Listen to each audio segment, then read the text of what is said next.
aqui já, vou fazer a chamada. A sessão expirou.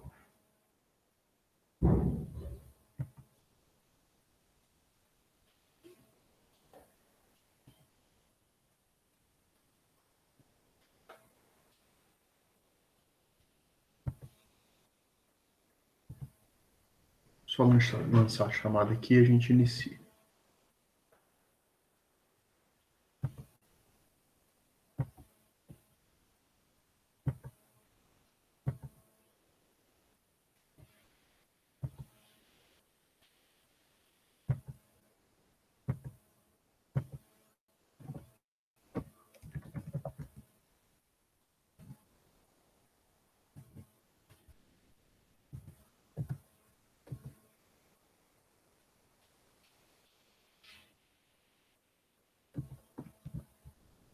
Então vamos lá, Ana Esther.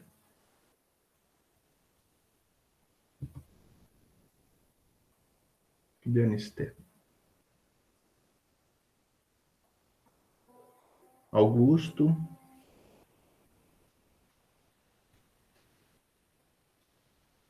Breno.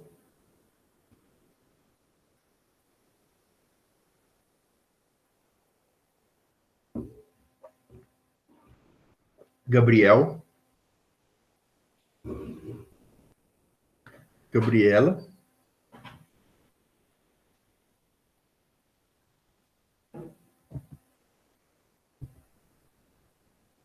Igor.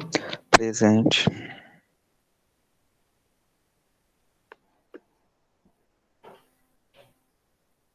Presente. Isabelle. João Pedro.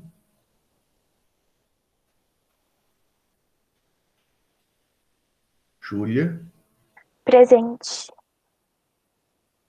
Lauren e Lucas.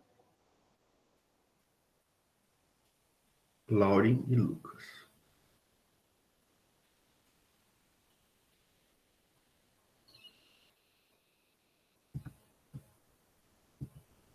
Eu sei que pode parecer um pouco redundante eu fazer a chamada aqui mesmo, vendo o avatar de vocês, mas é uma orientação que nós temos da coordenação, viu? Para evitar aquele aluno espertinho que deixa a sua internet conectada na reunião e volta para a cama dormir, sabe aquela coisa?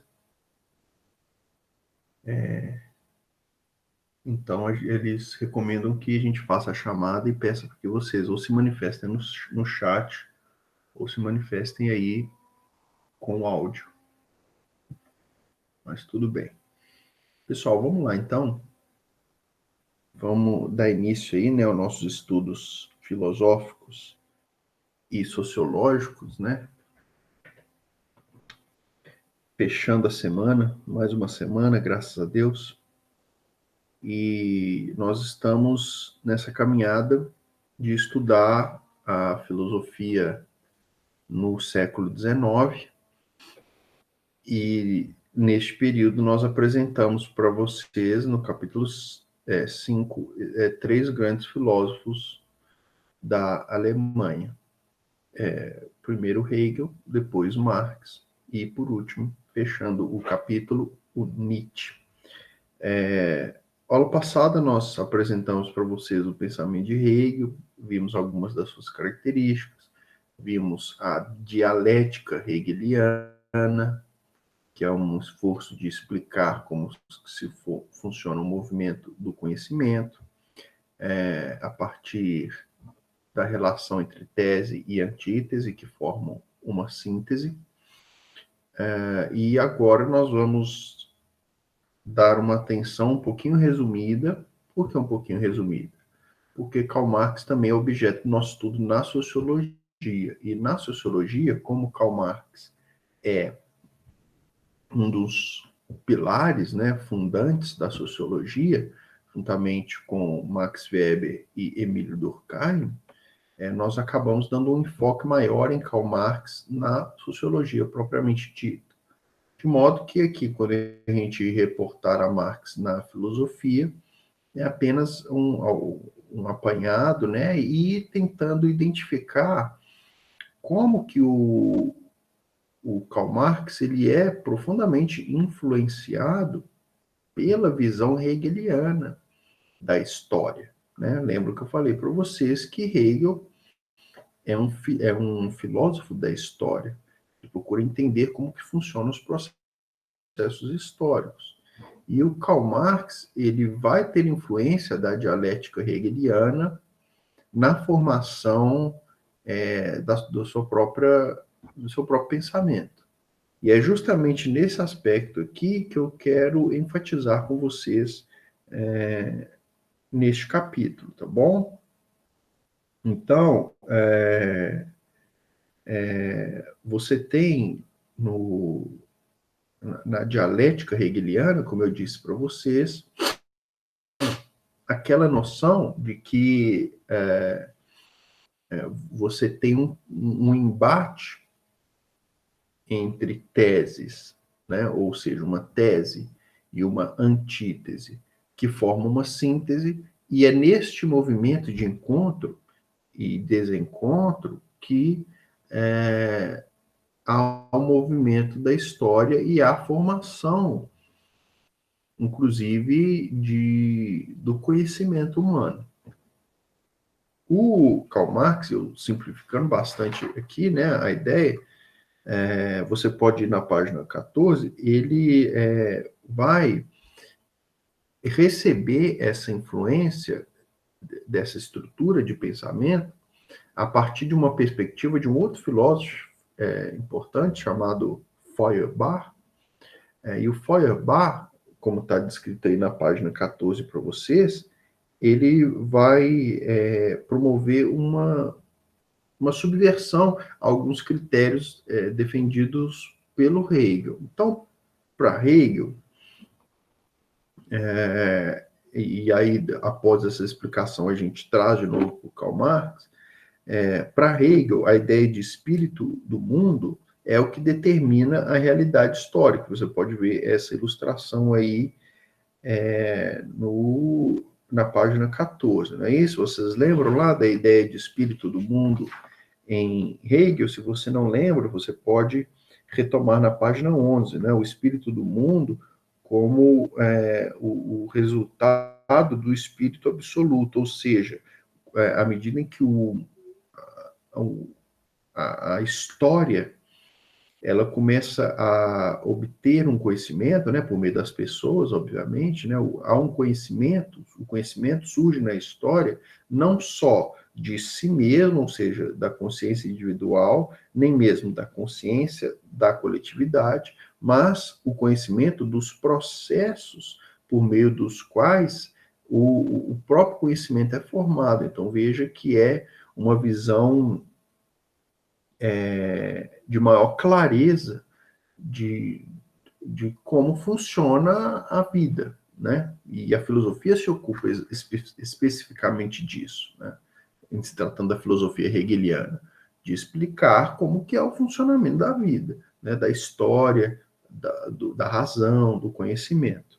E é justamente isso que ocorre na terceira etapa, que é chamado por Hegel de conhecimento, espírito absoluto, né, ou conhecimento do mundo. Então, para o Hegel, a ideia é que determina a realidade histórica, né? E aí a gente pode dizer, a tese que forma a síntese, que gera, aliás, a tese que tem o seu contraponto na antítese, que forma a síntese.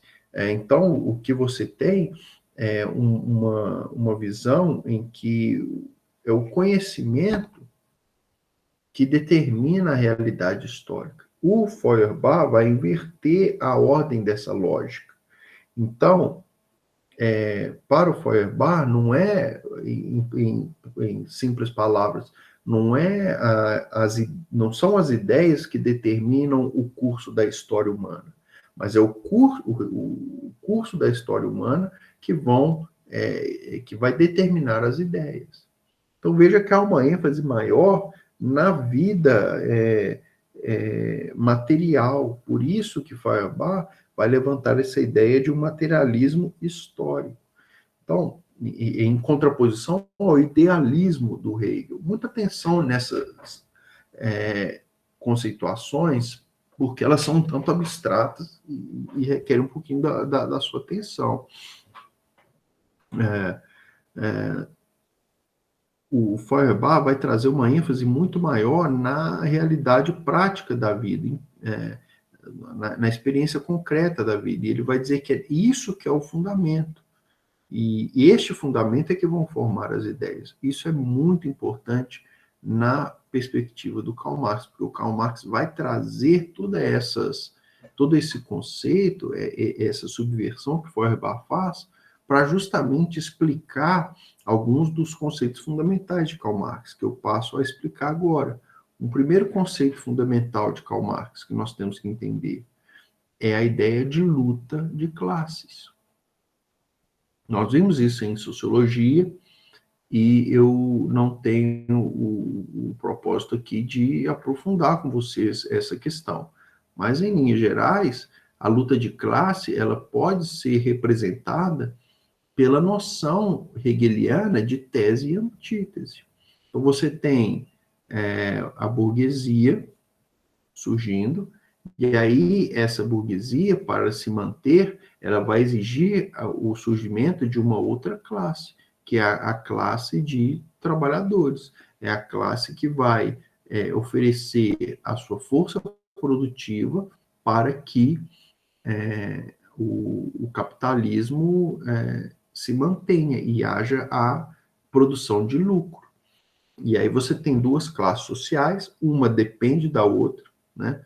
Você só tem uma classe de trabalhadores porque você tem uma tese que lhe deu causa, que é, no caso que eu trouxe, a burguesia. Então você tem a burguesia como tese, a classe de trabalhadores como antítese, e veja que há um confronto aqui.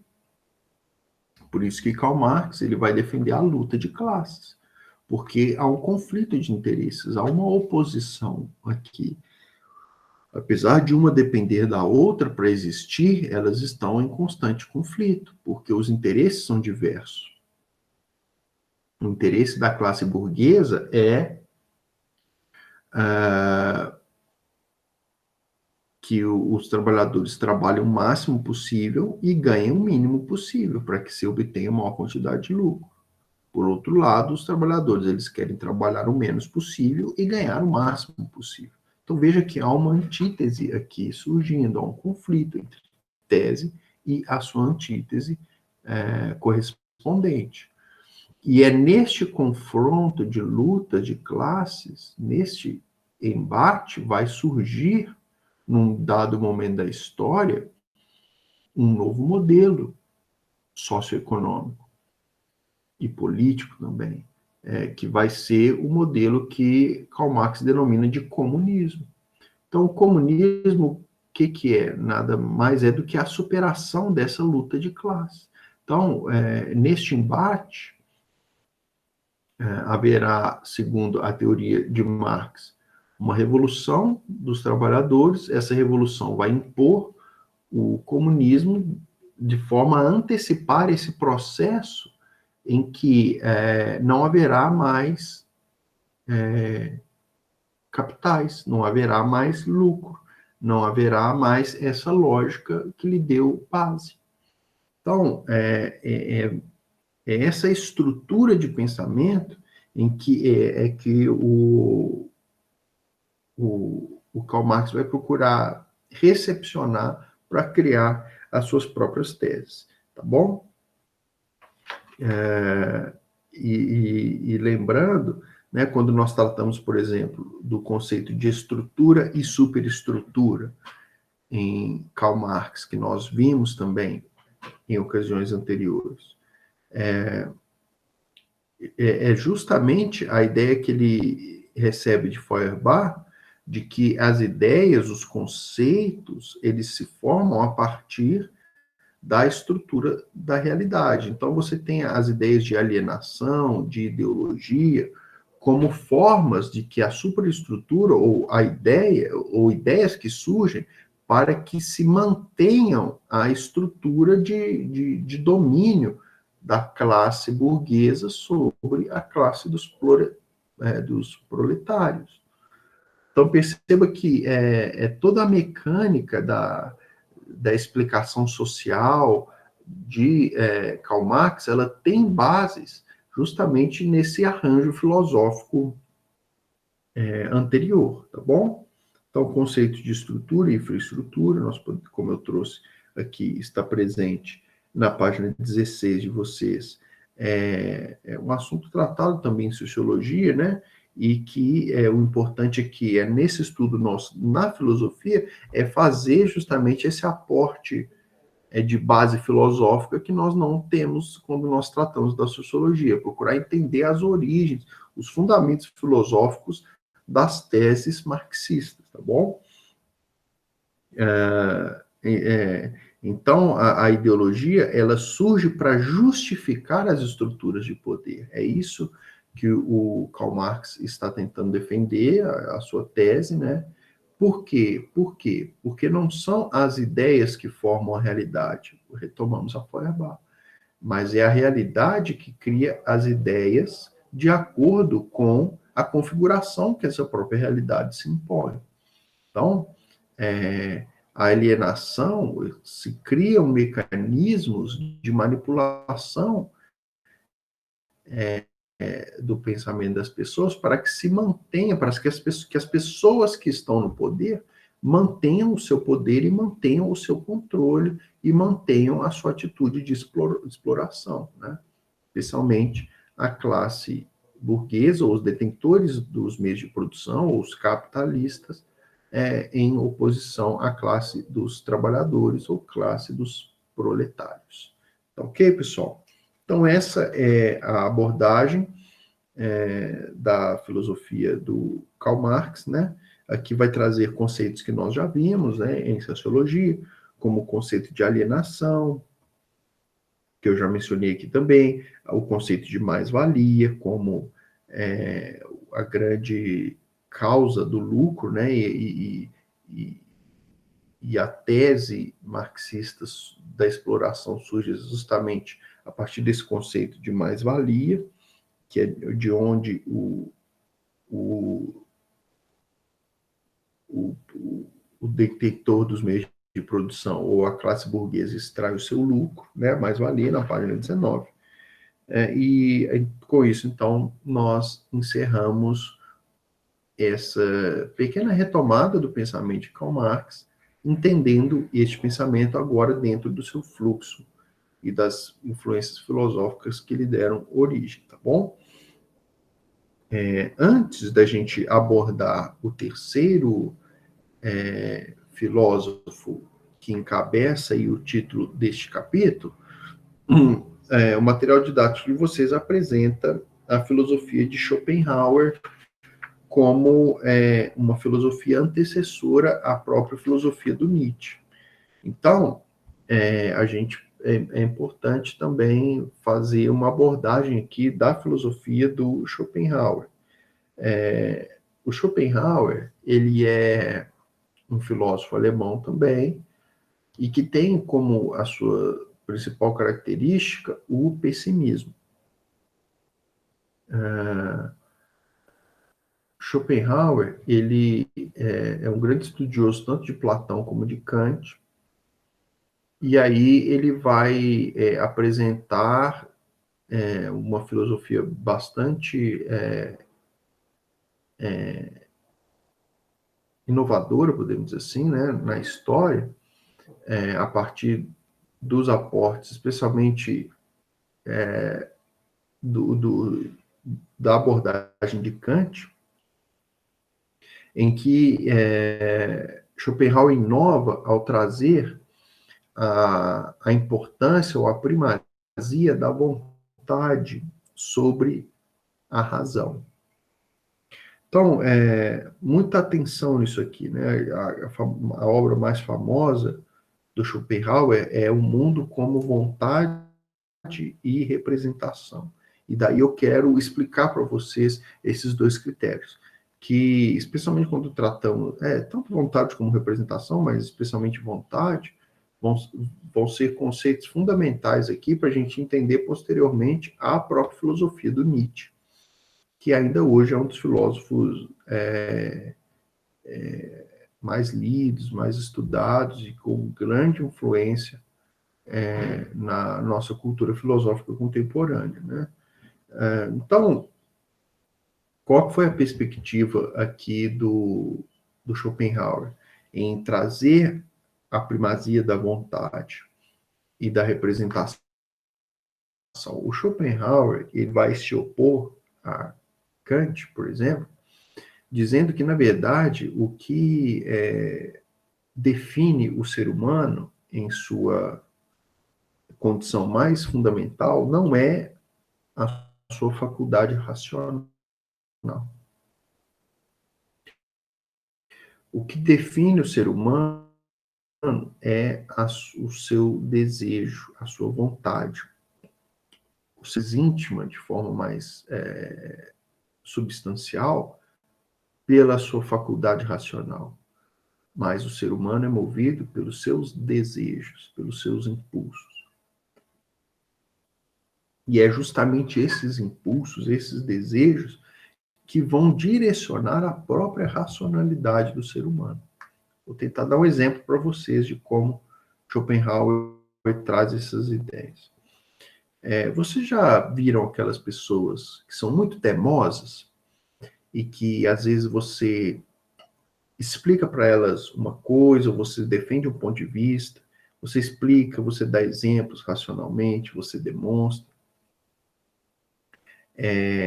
várias possibilidades, e aí aquela pessoa, por teimosia, ela não aceita aquilo que você está falando, porque ela já tem uma convicção prévia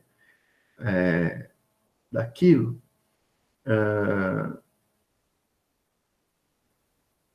O que eu quero trazer com essa noção aqui que eu estou apresentando para vocês, né? Trazendo a ideia de uma pessoa teimosa.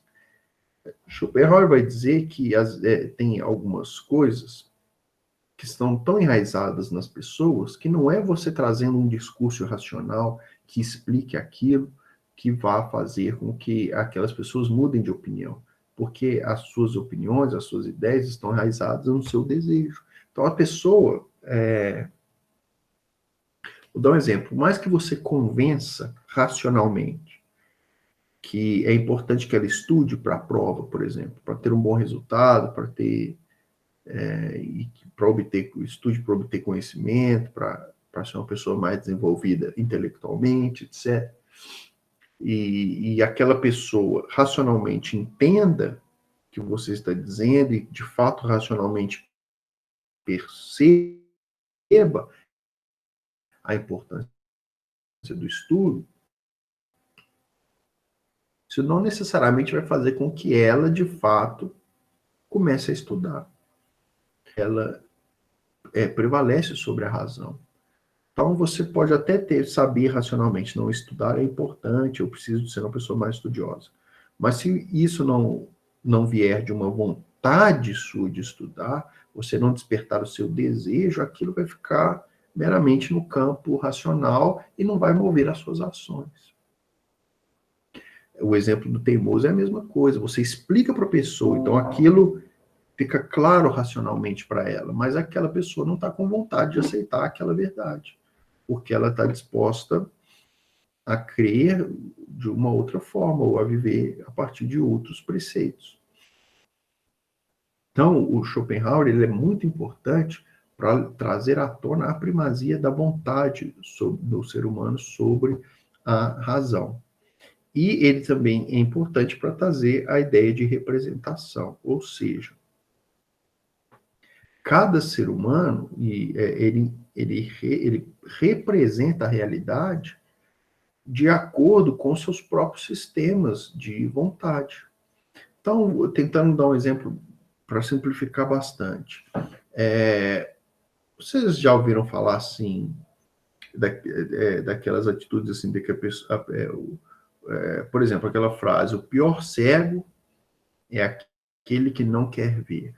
Alguém já ouviu falar nessa frase? O pior cego é aquele que não quer ver. Já. O que quer dizer isso? O pior cego é aquele que não quer ver. Porque a própria representação que nós fazemos do mundo, né? E aqui eu estou tentando pegar esse provérbio popular e para explicar a própria filosofia do Schopenhauer, o Schopenhauer vai dizer que as nossas representações da realidade, porque, como disse Kant, nós não temos acesso à realidade pura, à realidade tal qual ela é em sua existência. Nós temos, na verdade, uma representação que o nosso cérebro projeta da realidade. E o Schopenhauer vai dizer que esse processo de representação da realidade é profundamente movido, maculado, eivado das nossas vontades, das nossas preferências, dos nossos gostos. Então, algumas pessoas, elas, por exercício de vontade, elas ficam cegas para alguns determinados fenômenos da vida. Ou elas dão ênfase, dão maior colorido para outros determinados fenômenos da vida. Eu lembro uma coisa que sempre falavam e que a gente experimentou muito na vida, foi quando eu e minha esposa ficamos grávidos, e aí minha esposa lá com aquele barrigão todo, nós todos felizes, né, aguardando a chegada da nossa filha. Quando a gente ia passear, por exemplo, num shopping, a gente começava a observar o tanto de pessoa grávida que tinha no mundo.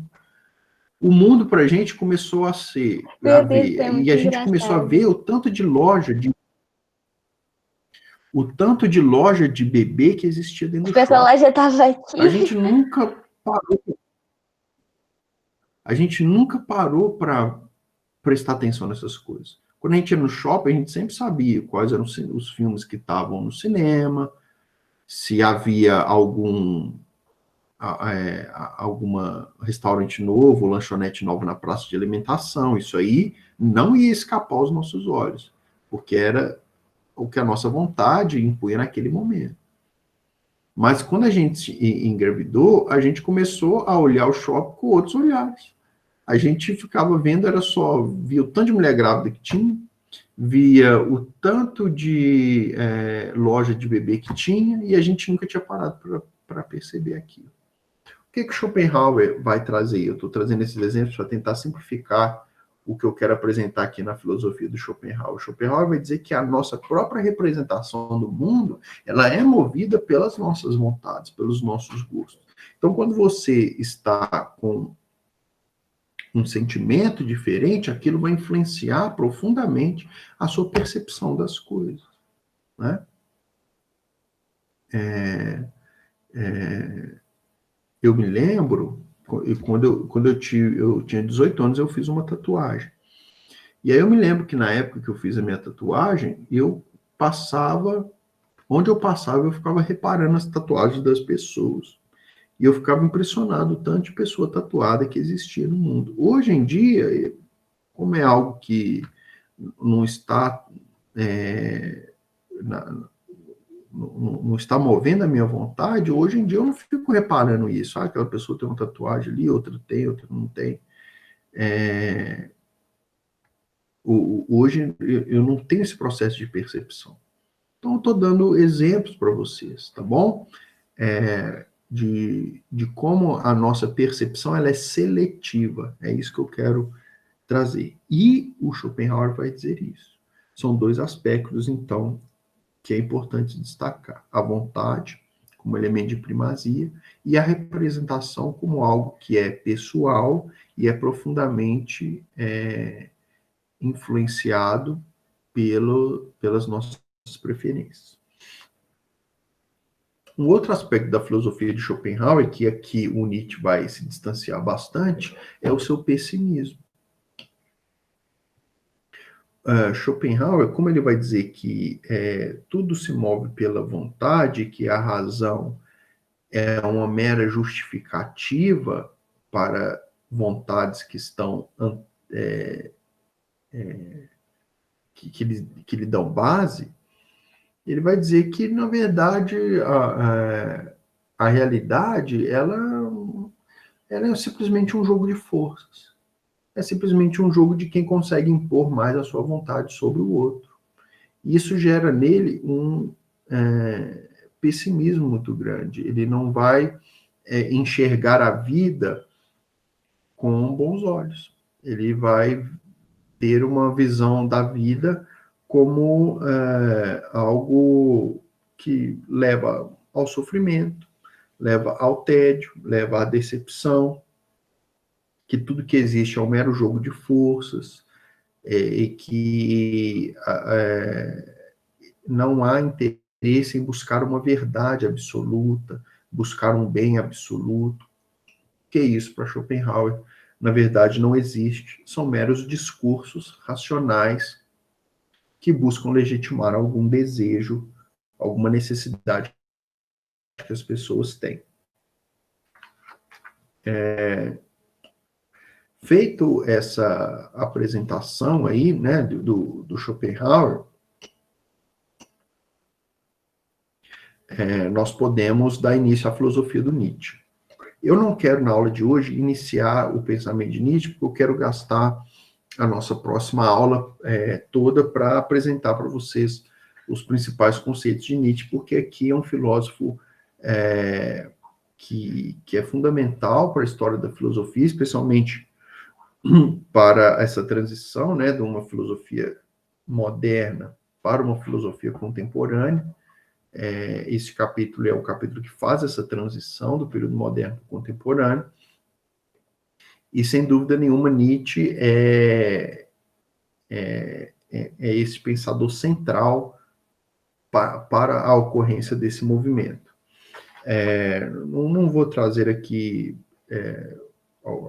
o pensamento dele, como eu disse, para a gente poder focar toda uma aula dedicada propriamente à filosofia nietzschiana, tá bom, pessoal? Então, diante disso, eu vou terminar por aqui o nosso estudo, né, e já dizendo para vocês que eu aguardo vocês, então, na nossa próxima aula, que será a nossa aula de Sociologia hoje ainda, tá bom? Beijão para todos, até logo. Tchau, prof. Tchau, Júlio, com Deus. Tchau, Isa, um beijão.